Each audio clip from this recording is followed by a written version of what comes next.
Ei, pessoas, tudo bem com vocês? Eu sou Luciane, sejam muito bem-vindos ao meu canal.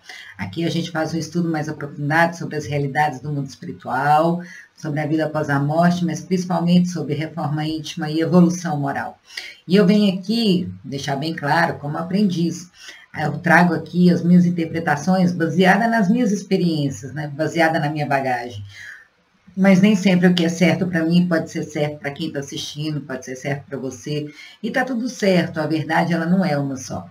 Então, por isso eu gostaria que vocês deixassem seus comentários, mesmo que não concordassem com o que eu estiver falando aqui, para a gente aprender junto, para a gente crescer junto, para que cada um possa compartilhar com aquilo que tem de melhor. E eu me comprometi a estudar todos os dias, e para me comprometer mesmo, eu vim aqui, falei, vou gravar todos os dias, que assim eu assumo um compromisso de estar estudando diariamente. Tem me feito muito bem, e eu espero que faça muito bem para vocês também. A verdade é que é necessário estudar, né? Jesus já falava, amai-vos e instruí-vos.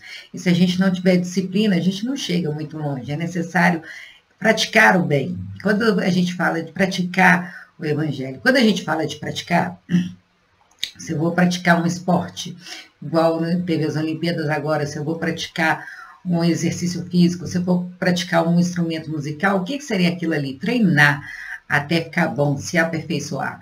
E que sempre pode ficar um pouquinho melhor. Então, o bem também a gente tem que praticar. A gente tem que treinar, procurar ser melhor cada dia que passa. E é necessário muito estudo, porque aqui na Terra é muito fácil a gente se perder e a gente ser seduzido pelos prazeres, para a gente se perder no caminho fácil.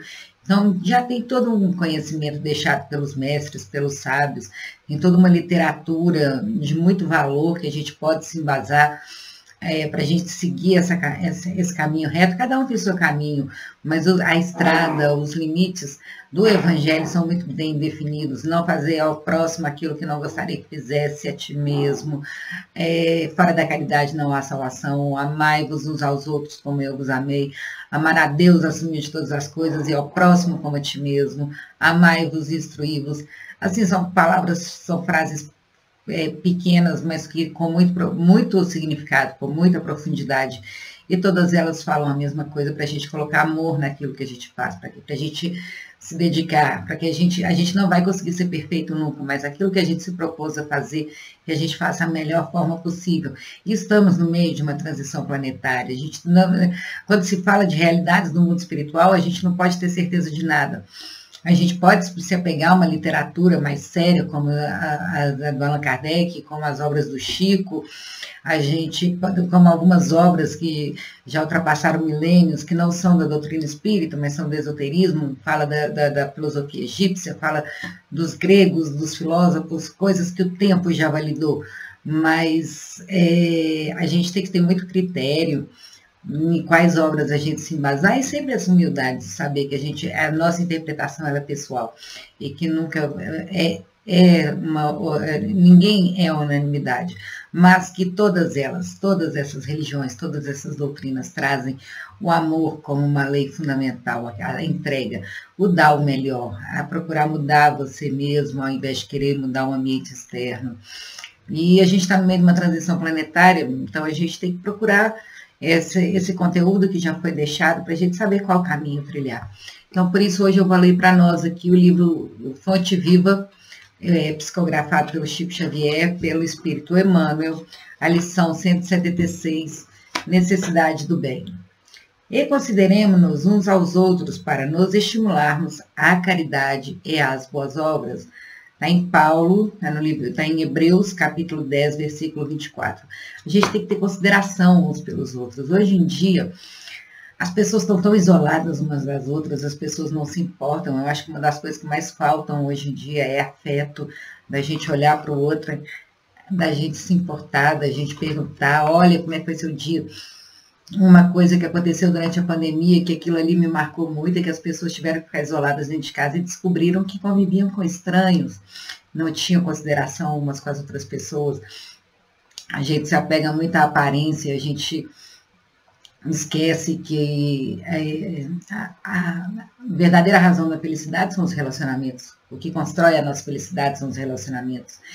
E a gente acaba trocando prazer pela felicidade, aquele prazer imediato e a gente acaba se esquecendo que o mais importante é como eu me sinto e como eu faço as pessoas se sentirem nessa convivência, nessa troca mútua. Isso sim vai determinar a nossa felicidade aqui na Terra. E sem consideração, não é possível fazer isso. A gente tem que se importar com a felicidade do outro, se importar com o bem-estar do outro, deixar de ser egoísta, deixar que o outro faça tudo só para que a gente seja feliz, para que os nossos caprichos sejam atendidos, mas também considerar as necessidades e vontade do outro. Às vezes o outro pensa diferente da gente, não concorda conosco, e está tudo certo. Cada um tem o direito de fazer suas próprias escolhas aqui na vida. Afinal de contas, nós somos os responsáveis pela nossa felicidade. A gente não pode delegar isso para terceiros e não pode querer que as outras pessoas deleguem a felicidade dela para nós. Mas é necessário, para que exista isso, para que cada um se responsabilize pela sua própria felicidade, é necessário que a gente também tenha esse compromisso de ter uma consideração com o próximo, de se importar com o próximo, porque senão vai ser cada um por si, Deus contra todos, né? E eu tenho certeza que Deus gostaria que aqui fosse uns pelos outros, agindo em nome de Deus. Então vamos lá. Muitas instituições da vida cristã, respeitáveis por seus programas e fundamentos, sofrem prejuízos incalculáveis em razão da leviandade com que muitos companheiros se observam uns aos outros. Aqui comenta-se o passado desairoso de quem procura hoje recuperar-se dignamente. Ali, pequenos gestos infelizes são analisados através das escuras lentes do sarcasmo e da crítica. A censura e a reprovação indiscriminadas, todavia, derramam-se na família de ideal como chuva de corrosivos na plantação, aniquilando germes nascentes, destruindo flores viçosas, envenenando frutos destinados aos celeiros do progresso comum. Tanto é que uma das coisas que as pessoas mais têm medo hoje em dia é da opinião dos outros, né? As pessoas têm medo de se expor, têm medo de ser quem verdadeiramente são, têm medo de se colocarem como são, porque têm medo da opinião dos outros. Porque a maior parte das pessoas recebem a pessoa, quando ela é autêntica, com pedras. Está sempre procurando defeito, está sempre procurando criticar algo para diminuir. É tão bom a gente estar perto de pessoas que estão sempre julgando os outros para cima, vendo coisas boas. Só que tem tanta gente que só procura crítica, só procura aquilo que pode depreciar o outro, aquilo que o outro não concorda com o outro, ou achando que é o dono da verdade, todo mundo tem que agir igual a ele, tem que fazer igual a ele. E a crítica é muito cruel. O que mais tem são pessoas assim, que não cuidam da própria vida, mas estão lá vigiando a vida do outro, criticando o próximo. Nunca é demais repetir a necessidade de perdão, bondade e otimismo em nossas fileiras e atividades. Lembremos-nos de que, com o nosso auxílio, tudo hoje pode ser melhor do que ontem. E tudo amanhã será melhor do que hoje. A gente pode fazer diferença na vida de muitas pessoas. Não que a gente vai fazer uma diferença significativa, que seremos pessoas especiais, aquela coisa toda, mas a gente pode ser especial para quem está perto de nós. A gente pode fazer diferença para quem está perto de nós. E com o nosso auxílio, a vida dos outros pode ser um pouquinho melhor. E com o auxílio dos outros, a nossa vida também pode ser um pouquinho melhor. E assim, trocando, cada um dando o seu melhor, que a gente consegue construir essa verdadeira fraternidade, fazer com que isso deixe de ser utopia, quando a gente começa a plantar isso no nosso coração, não querer que isso venha de fora. A verdadeira revolução não vai ser uma revolução feita por de fora, uma revolução armada, mas uma revolução que as pessoas se transformem internamente e se permitam vivenciar o bem que há em si mesmo sendo imperfeitos.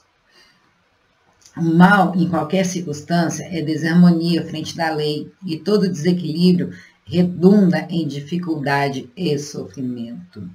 Examinemo-nos mutuamente, acendendo a luz da fraternidade, para que a fraternidade nos clareie os destinos. Sem perseverança no bem, não há caminho para a felicidade. É necessário perseverar no bem. A gente vai encontrar muitos obstáculos, muitos desafios, a gente vai se questionar. Nem sempre a gente vai ser compreendido e nem correspondido como gostaria, mas é necessário perseverar no bem. É necessário praticar o bem, treinar até alcançar a perfeição. E essa perfeição para nós ainda está longe, né? Mas o bem, a gente nasceu simples e ignorante. Nós não vamos ficar bem, fazer o bem só por osmose, só observando. É necessário que a gente coloque as mãos na massa, pratique o bem, procure se melhorar e nos desafios a gente cresça e se aperfeiçoe e procure entender o que cada lição está falando a nosso respeito, que ainda precisa ser sublimado. Sem perseverança no bem, não há caminho para a felicidade. Eu digo e repito, não é para trocar prazer por felicidade. A felicidade é um estado de espírito, o prazer é aquela descarga de hormônios que a gente tem imediata. E muitas vezes a busca incessante pelo prazer, sem consequências, acaba trazendo muita dor e sofrimento. E a felicidade é uma construção diária, que a gente vai fazendo escolhas melhores para nós e atraindo pessoas melhores para perto de nós. Não que existe uma pessoa melhor do que a outra, mas pessoas que têm mais afinidade conosco para perto de nós. Por isso mesmo, recomendou-nos o apóstolo Paulo, e consideremos-nos uns aos outros para nos estimularmos a caridade e as boas obras, porque somente nessa diretriz estaremos servindo a construção do reino do amor. Não é isso, nunca passa a mão na cabeça de ninguém.